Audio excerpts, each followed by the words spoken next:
कुरकुरीत आणि चमचमीत सुरमई फ्राय. चला सुरमई फ्राय बनवू.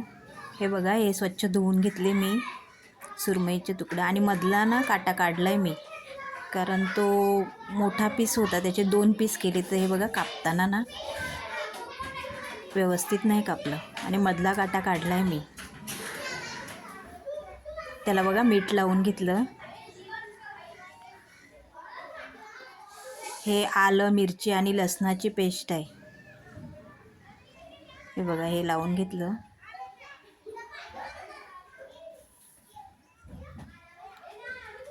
रेसिपी आवडली तर चॅनलला सबस्क्राईब करून लाईक, शेअर आणि कमेंट करा.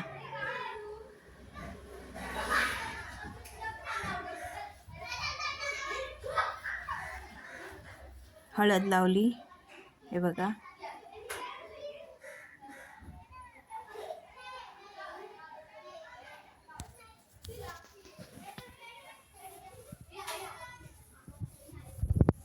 हा लाल मसाला तो पण लावून घेतला.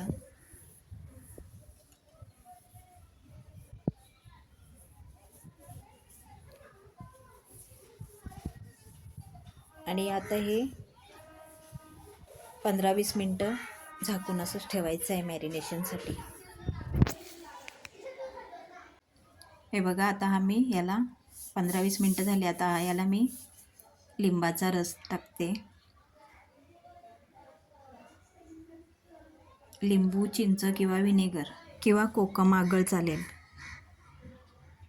हे बघा, आता मी रवा घेतला आहे, तांदळाचं पीठ घेतले, मीठ टाकले थोडंसं.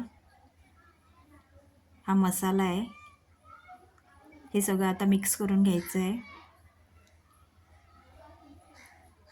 आता हे सगळं मच्छीला लावायचं आहे. हे बघा, असं दाबून दाबून लावलं की अजिबात निघत नाही कोटिंग ह्याचं. थोडंसं दाबून दाबूनच लावायचं आहे. हे बघा, चला आता तळायला घेऊ.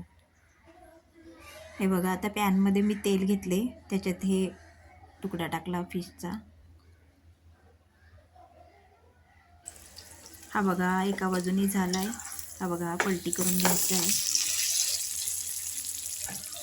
हा बघा, आता दुसऱ्या बाजूने मी पलटी करून घेतला आहे. तयार झाला आहे आपला सुरमई फ्राय. हे बघा.